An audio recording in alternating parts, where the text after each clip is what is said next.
రేపు హాలిడేస్ అని రేపు మా ఫ్రెండ్స్ తోని నేను పతంగి ఎగరేస్తున్నాను.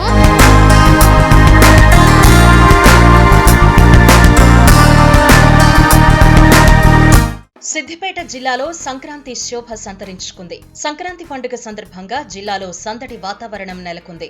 ఒకవైపు ముగ్గుల పోటీలు, కైట్ సంబరాలు, మరోవైపు ఇళ్ల ముందు తెల్లవారుజామునే కళ్లాపి చల్లి ఎంతో అందమైన ముగ్గులను ఆడపడుచులు తమ వాకిళ్లలో అలంకరిస్తున్నారు. పతంగుల రెపరెపలతో పట్టణాలు, పల్లెల్లో పండుగ వాతావరణం ఉట్టిపడుతోంది. తెలుగు సంస్కృతి సంప్రదాయాలు ప్రతిబింబించే సంక్రాంతి పండుగ హడావుడి జిల్లాలో అప్పుడే మొదలైంది.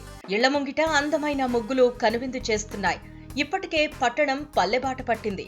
తెలుగు సంస్కృతి సంప్రదాయాలు ప్రతిబింబించే సంక్రాంతిని ముందస్తుగా జరుపుకుంటున్నాయి అనేక గ్రామాలు. భోగి, సంక్రాంతి, కనుమ, ముక్కనుమ పేర్లతో సంక్రాంతిని 4 రోజుల పండుగగా అత్యంత ఘనంగా నిర్వహిస్తారు.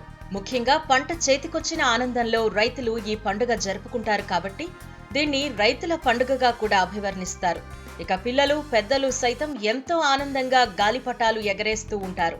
ఈ ఏడాది కూడా పెద్ద ఎత్తున గాలిపటాల అమ్మకాలు సాగుతున్నాయి. యువత, పిల్లలు గాలిపటాలు కొనడానికి ఆసక్తి చూపిస్తున్నారు. నా పేరు కౌశికి. మాకు రేపు హాలిడేస్ అని రేపు మా ఫ్రెండ్స్ తోని నేను పతంగి ఎగరేస్తున్నాను. కాబట్టి మా ఫ్రెండ్స్తో నేను పోటీ పట్టి నేను అలా గెలుస్తున్నాను. నాకు హాలిడేస్లో పతంగి కొంటే ఎగరేస్తే మంచిగా అనిపిస్తుంది. మంచిగా ఆడుకుంటాం, మంచిగా సంతోషం కూడా చేస్తుంది. తెలంగాణ రాష్ట్ర ప్రజలందరికీ ముందుగా మకర సంక్రాంతి శుభాకాంక్షలు. సంక్రాంతి పండుగ అంటే గుర్తొచ్చేది మా చిన్ననాటి కాలంలో పేపర్తో తయారు చేసుకొని, చీపురు పుల్లతో పేపర్తో తయారు చేసుకొని పతంగులు ఎగిరేసేవాళ్ళం. ఆనాడు బట్టలు కుట్టే దారంతో పతంగులు ఎగిరేసేవాళ్ళం. కానీ జనరేషన్ మారిన కొద్దీ, కాలం మారిన కొద్దీ చైనా మాంజలు, ప్లాస్టిక్ వైర్లతో ఎగిరేయాల్సి వస్తుంది. కానీ ఎగిరేసినా కూడా సంక్రాంతి అంటే ఒక ఆహ్లాదకరమైన పండగ వాతావరణం కనిపిస్తుంది.